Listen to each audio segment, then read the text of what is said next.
अस्सलामु अलैकुम वरहमतुल्लाह। हमने जामिउल कलाम किताब शुरू की थी। सबसे पहले हमने 40 अहादीस पढ़ ली।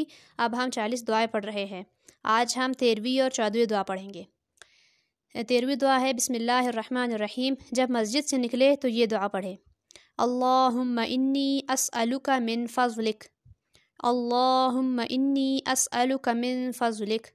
ए अल्लाह, मैं तुझसे तेरे फ़ज़ल का सवाल करता हूँ। दुआ नंबर 14 है, जब आज़ान सुने यानी जब आज़ान सुने तो क्या करे, तो जो मुअज़्ज़िन कहता है वही कहते जाए।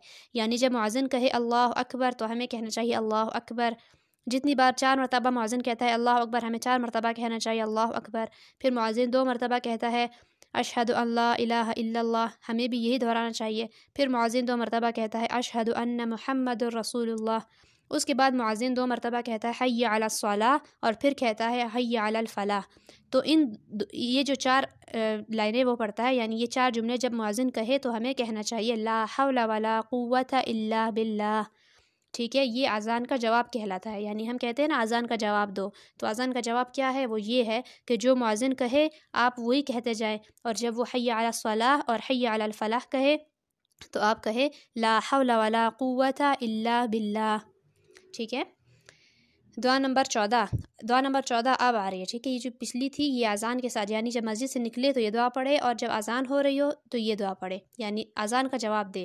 अब दुआ नंबर 14 है हमारी कि जब अज़ान होने के बाद हम क्या पढ़े। दुआ अज़ान ख़त्म हो गई तो अब हम क्या पढ़े, अब हम ये दुआ पढ़े, बिस्मिल्लाहिर्रहमानिर्रहीम, अल्लाहुम्मा रब्ब हाज़िहिद दअवतित ताम्मति वस्सलातिल क़ाइमति आति मुहम्मदनिल वसीलता वल फ़ज़ीलता वब्असहु मक़ामम महमूदनिल्लज़ी वअदतहु इन्नका ला तुख़लिफ़ुल मिआद। दोबारा एक मरतबा फिर पढ़ देती हूँ, अल्लाहुम्मा रब्ब हाज़िहिद दअवतित ताम्मति वस्सलातिल क़ाइमति आति मुहम्मदनिल वसीलता वल फ़ज़ीलता वब्असहु मक़ामम महमूदनिल्लज़ी वअदतहु इन्नका ला तुख़लिफ़ुल मिआद। तर्जुमा इसका क्या है, ए अल्लाह, मैं इस पूरी पुकार के रब यानी इस अज़ान के रब और क़ायम होने वाली नमाज के रब मोहम्मद सल्लल्लाहु अलैहि वसल्लम को वसीला यानी जन्नत में एक दर्जा है अता फ़रमा। यानी हम अल्लाह से ये दुआ कर रहे हैं कि नबी करीम सल्लल्लाहु अलैहि वसल्लम को वसीला अता फ़रमा जो कि जन्नत का एक दर्जा है, और उनको उस फ़जीलत अता फ़रमा और उनको फ़जीलत अता फ़रमा और उनको उस मकाम महमूद पर पहुँचा जिसका तूने उनसे वादा फ़रमाया था।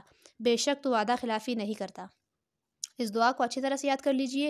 जब भी अज़ान हो आप सबसे पहले अज़ान का जवाब दें और उसके बाद आप ये दुआ पढ़ें और उसके बाद दुरूद शरीफ नबी करीम सल्लल्लाहु अलैहि वसल्लम पर पढ़ें।